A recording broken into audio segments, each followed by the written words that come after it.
Well, thank you very much for your interest in Tribune Publishing. I'm going to spend a few minutes just going through the Tribune story and providing you some perspective on where we stand and where we are going from here, and then we'll open it up for Q&A. We will pass the disclaimers, which I'm sure you all know by heart. I am the CEO of Tribune Publishing. I have been in this role for the last year. Prior to that, I'd spent 4 years as the CFO at the company. And then my prior life, I was in leadership roles at IBM and McDonald's Corporation, and also was in the media space with the old Tribune company as well.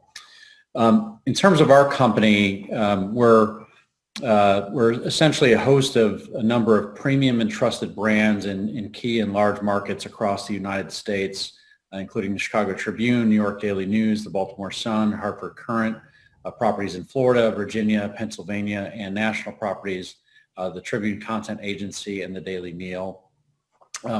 We provide critical and credible quality content, which in today's day and age, as I think we all can agree, is extraordinarily important for our society and the communities that we operate in. In terms of our financial view, we've guided here recently for 2021 revenue of $675 to $690 million and adjusted EBITDA of $105 to $113 million, and that's for 2021. We had sold one of our businesses called bestreviews.com. We were a 60% owner of that business that we previously consolidated into our results, but we've taken it out of our 2020 number here as well as 2021, and I'll talk a little bit more about the positive implication of that sale to us in a second. That sale, along with our cash generation, we have roughly about $6.30 per share of cash on our balance sheet, and we have no debt, unlike most of our peers. We also have real estate assets in New Jersey and Virginia as well. And our margins, as we look at 2021, we anticipate that will put us near the top, if not at the top, of our publicly traded peers in the space. In terms of our vision, mission, and strategic pillars, our vision is to engage, inspire, and empower our communities every day. Our mission is we deliver relevant and trusted information. We hold the powerful accountable. We connect our advertisers with our engaged audiences, and we continue to build value by executing across the organization. The 4 areas that we're focused on internally are people, product, audience, and profitability. On the people side of things, I could tell you I'm extraordinarily happy with the leadership team that we have and the powerful organization we have of journalists that power our content, and our advertising sales teams that are driving great results for our advertising clients.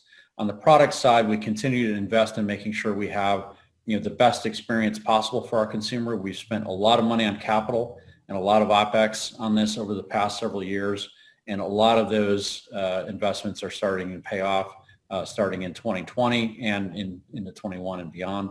And then that helps drive the audience. Scale-wise, we have a little over 60 million unique visitors to our site, to our digital properties over the course of a month, and we have around 1 million print subscribers, and then a little less than half of that digital subscribers. So when I think about our digital subscriber opportunity, which I'll talk to in a second, we have roughly a little over 400,000 as of the end of Q3, relative to 60 million people that view our digital performance. We're talking about a 0.75% of our audience is paid, and just moving that to 1.5%, would be a tremendous lift in revenue and profitability for the company. And then the last pillar that we're focused on is profitability. As I'd mentioned, we've had significant margin expansion over the last couple of years. We anticipate we'll continue to expand those margins, not just in 21, but in beyond. And we're absolutely focused on driving that. And the 3 pillars to the left are also helping feed, our profit over the long term. In terms of long term, we are positioning ourselves for consolidated revenue growth. For those that follow the industry, the newspaper industry has been in decline for the last 15 plus years from a revenue point of view. But proportionally, as our business becomes much more oriented on the digital front, which has a growth profile to it, that growth on the digital side will offset ongoing losses on the legacy side. And we do see that switch to becoming a consolidated revenue growth business in the next 2, 3, 4 years, depending on a lot of factors, but we're focused on trying to get that closer to 2 years than we are 4 years. One of the elements to help us get there will be our digital-only subscribers, which I talked about. And I think near term, shooting for 750,000 to 1 million digital subscribers will set us up not just for the coming years, but well beyond.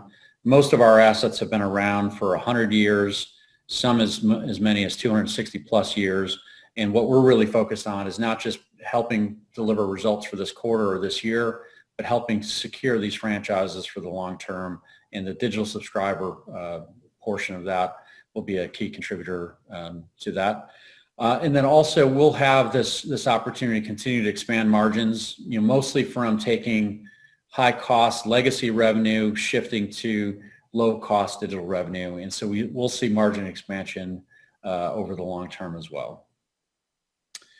Talked a little bit about digital subscribers. This is just a graphical chart that shows where we sat a few years back and where we sit today. At the end of Q3, we had 427,000 digital-only subscribers. There's a significant jump, as you've seen over the years. Sequentially, quarter to quarter, we've had really good growth throughout the last 4-year run. We're going to anticipate that will continue. When you look at the end of 2019 in Q4, we had 334,000 subs, and then just 3 quarters later, we're almost 100,000 more than that. So this year, being the pandemic, has really put a very fine point on engaging with credible content is absolutely imperative to navigate your life, and we're going to see that continue as we move forward as well. From a balance sheet point of view, I talked a little bit about our cash as it relates to how much cash we have per share. We've seen considerable growth in cash from the end of last year to the end of this year. This is really mostly related to the proceeds from the Best Reviews sale. So about 100 million of that was lift from that. And then the rest was really strong cash management and reduction of capital spend in light of the pandemic and its circumstances surrounding that.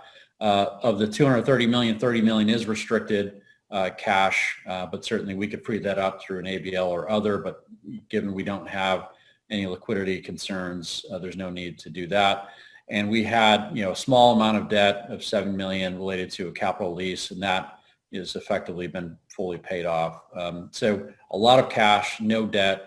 And then what we've also done this year from a cost point of view, as well as looking at our future liabilities, we've reduced significantly the amount of lease liabilities that we had on our balance sheet.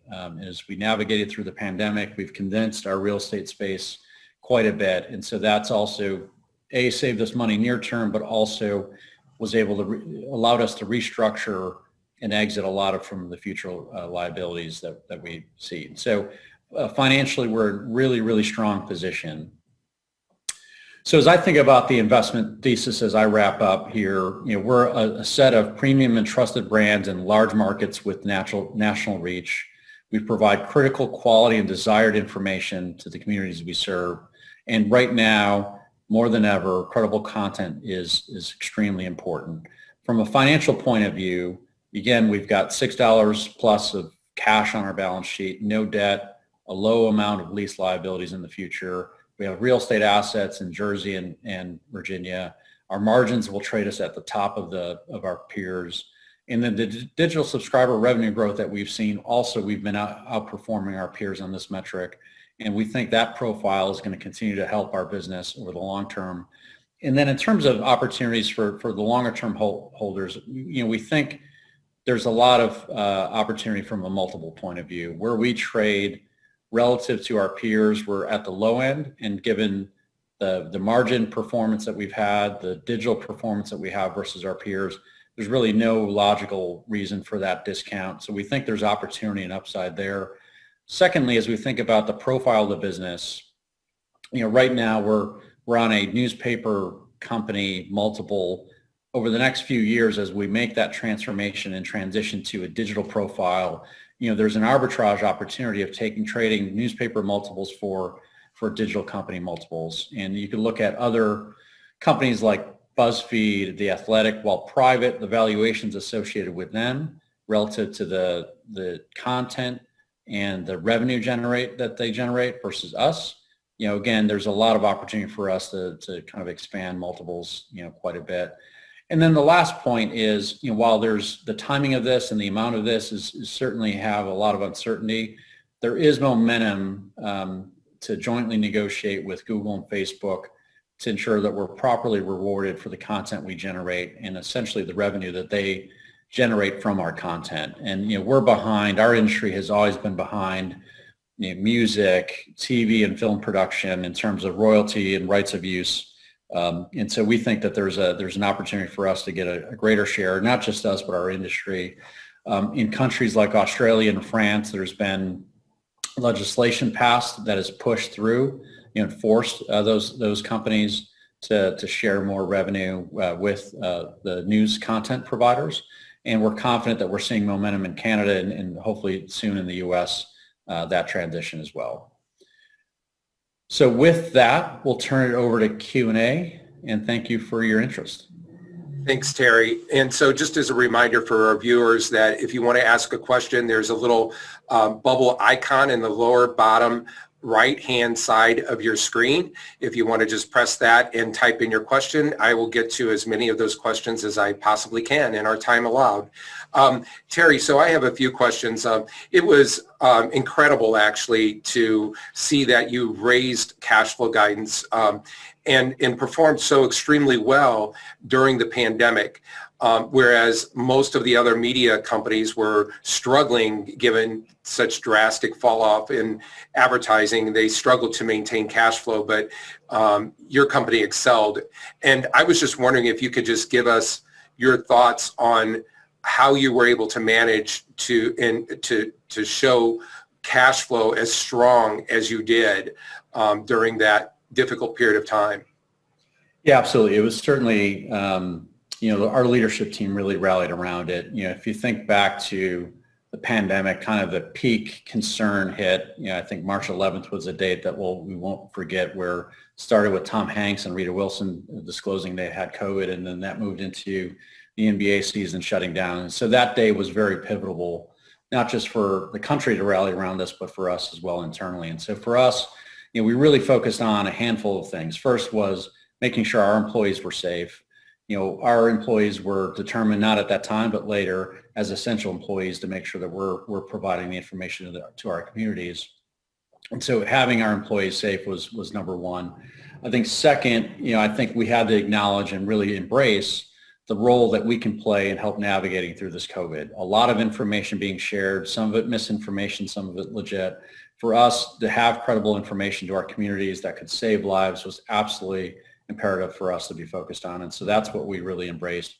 And then beyond that, we really looked at how do we protect and save our franchises in each of our markets that we're in, to make sure that we can navigate through this challenge quite a bit. Again, since we went into this without debt, we didn't have that boogeyman, so to speak, on our shoulders and our backs. But what we had really wanted to make sure that we were doing was preserving and building cash through this period. And so we took a lot of actions with outside vendors, with real estate, and even unfortunately with our employees, where we had to ask for some furloughs and pay reductions for our employee base to help us navigate through this. And so we really took all of that activity and navigated through it strongly. And then what became apparent was this wasn't a couple week, a couple month thing. This could be a really seismic event that could really shake up the industry quite a bit, and really our advertising business, which a lot of our clients also had some concerns about. So we really had to think about what's the right structure of our business, what's the right structure of our expense base, and really navigate to a slimmer structure. So we were focused on that. And at the same time, we thought that there was also some revenue opportunity for us, where the interest in our products from a consumer point of view were growing tremendously. We acquired a significant amount of digital subscribers in that first window and the second window that came through. And so for us, I think making sure we could do everything we can to capture each of those new subscribers and retain them. And then at the time we owned Best Reviews, which is really tethered to e-commerce, and we knew that e-commerce was going to be a really explosive growth in 2020 and continue to be beyond. But in 2020 in particular, where you couldn't go to stores, you couldn't leave your home, you needed e-commerce to really survive and eat and take care of your family. So we really jumped on the opportunity with Best Reviews, and Best Reviews performed extraordinarily well. So I think that's how we kind of navigated through that, Michael. And Terry, we're getting a question in about acquisitions, but I want to kind of go back and look at some of your past acquisitions. You've done extraordinarily well on some of these acquisitions. You mentioned Best Reviews, which we can discuss in a little bit, but also when you purchased the New York Daily News, you indicated that you're going to turn this money-losing paper around. And yeah, you made some very difficult cost cuts, but can you just talk a little bit about the value you created at the New York Daily News? And I assume that paper, given the cost cuts that we've seen there, is now profitable. And maybe just talk a little bit about, that acquisition a little bit. And then also then highlight Best Reviews again, because it's an extraordinary investment that you made and a very attractive return. So as you kind of look back on some of these acquisitions, the question that we have from a viewer is, what other potential acquisitions are you looking at in areas that you would like to focus on? Yeah, so I think, in terms of, we had two, call it legacy business acquisitions, the Daily News being one, and second was in the Virginian pilot. I think in both cases, what we saw is an opportunity to kind of use our scale, which frankly, we have a small number of assets. So I think, in terms of from a scale point of view, I think building that scale is important, but also leveraging what we have was important. And I think we've done that with the Daily News. And I'd say the Daily News indirectly, in a lot of cases when we buy companies, we try to provide our learnings and our insights, best practices on them. I think there was a number of things within the Daily News that was going well that certainly wasn't publicly talked about, but I think we learned a lot from the Daily News coming back to our existing businesses as well. It's still kind of a unique asset for us, but it's done relatively well. Certainly the pandemic made it a little bit more painful given those buyers that would buy the paper on the way on their train ride in. Given they weren't taking train rides, there was certainly an impact there, but I think we've navigated through that in New York pretty well. The Best Reviews was an interesting one where our desire was to diversify our revenue stream, which we did. Also, something tethered to e-commerce we thought was smart, just given where we saw e-commerce going over the long term. And both of those things really absolutely came true. We had a little bit of transition with the first year, but in year 2 and 3, it performed really well. We had bought it 60% of the business. The founders retained 40%, and we had a question about the founders were looking for liquidity to exit their 40% position, and so we had a decision to make: do we buy their 40% interest or do we look at selling it? So we tested the market, and launching a sale process quietly in the middle of a pandemic is difficult. So I was thinking we'd get very depressed values coming back to us, and frankly, what we found is I felt like we could have maybe gotten a little bit more, but I think we got a really good price for it at the right time, and so we moved forward with the deal to exit the business altogether. We'll still have a commercial arrangement with it, so we'll still have some of the revenue synergy that we had with it with our other units, albeit a little bit, certainly significantly less. But the cash that we made on it was significant. We bought it for $30 million of cash and $36 million of stock. The $30 million of cash effectively was paid for through the operations of the asset that we owned for almost 3 years, the cash that it kicked off and the dividends that were paid out. And so really the full purchase price was a full return back to us. So we're really excited about that investment.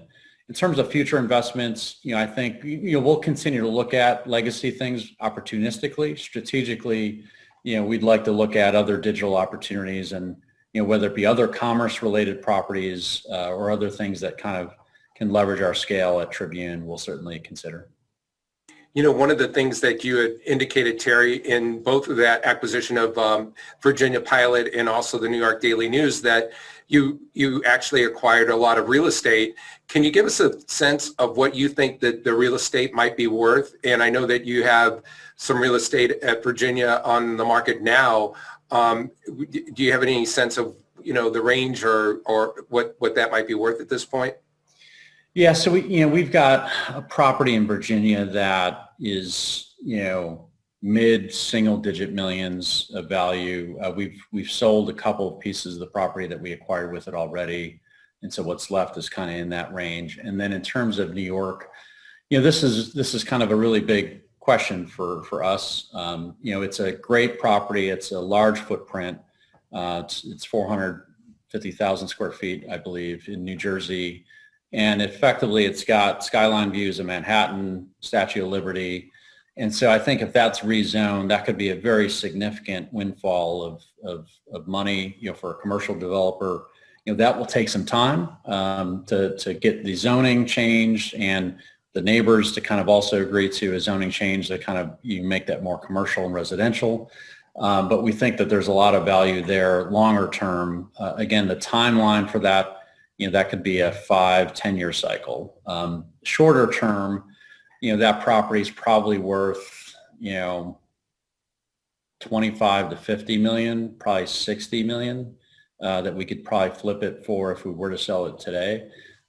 So, we're really keeping our options open, and given the cash we have on the balance sheet, there's no desperation there to try to sell that property.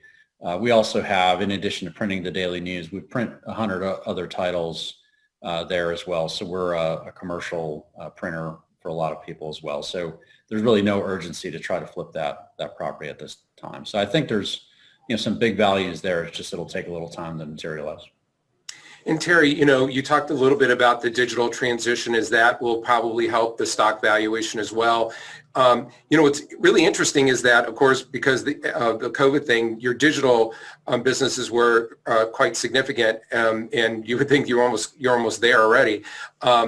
I was just wondering, in terms of any updates on when you might see that divide being crossed to the digital future for the company, whether it's 2-5 years or how far out do you think that might be? Yeah, it's right now, best guess is it's a 3 to 4 year cycle. I think a lot of energy and effort that we have internally is to make that 2 years. And so I think there's a number of things that we have in flight that we think we can change and bend that curve a bit and try to accelerate to time where we can get to a business that has revenue upside to it versus revenue downside. And so I think it's probably realistically 3 to 4 years, but again, we're trying to do everything we can. And that's organically. And then when you think about inorganic, are there assets and opportunities for us to invest in today that will help accelerate the growth on the digital side and the revenue and the top line growth as well? So I think that could be even a shorter window if we make some of the right bets. And Terry, you seem to be a little bit more sanguine about that digital future. And I was just wondering if that was because of the COVID situation. You saw these spikes in terms of audiences coming to your sites for news and information, and of course subscriptions growth were pretty strong. Is that what gave you a little bit of a lift, I guess, in terms of being a little bit more confident that the newspapers are going to move into this digital future? Yeah, I'd say, we've been talking, the industry's been talking about the future of our business for, the last 15, 20 years. And I think there was a lot of uncertainty, certainly 10 years ago, more uncertainty 5 years ago. But I'd say today, there's actually the line of sight that we have to where we can have a business sustained by the consumer-based revenue through digital subscribers. That is now within sight. And I think we're really excited about, not only talking about that transformation, but actually seeing that transformation really become within shooting distance for us. So I think we're really excited about, how close we are to kind of bending that curve and really, having an industry that's been under attack for quite some time revenue-wise, and really becoming a lot more offensive and figuring out how do we not just save the industry and how do we survive for the next 5 to 10 years, but how do we survive the next 100 plus? And I think we're we're actually close to getting to that point, which we're excited about. So I have to ask about the elephant in the room, even though you may not be able to address much of the questions. Obviously, the Alden Group gave an opportunistic, what I call a lowball offer for the company. I was just wondering, and I know that you've appointed a special counsel and so forth, can you give us a timeline of when you might be able to have some information to report, whether it be from the independent counsel or what you think the outcomes might be here? Yeah, so maybe just a little bit more color. I know you're up to speed, but just for others.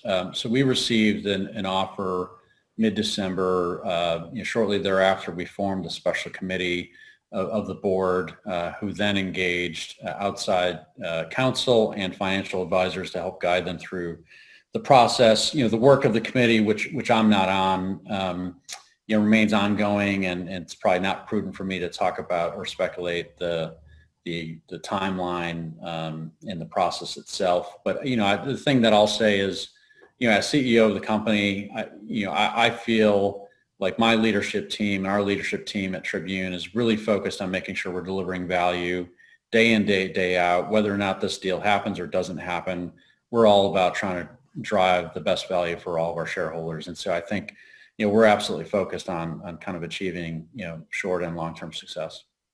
What's interesting, Terry, is that if you look at the value of the stock and just look at the sum of the parts of the company, you just outlined for us a couple of the real estate sales itself. You look at the $230 million in cash that you have currently.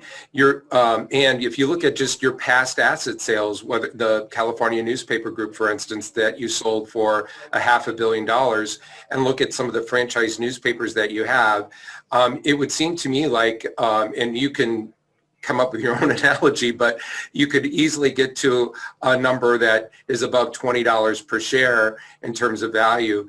What are your thoughts in terms of the sum of the parts for the company at this point?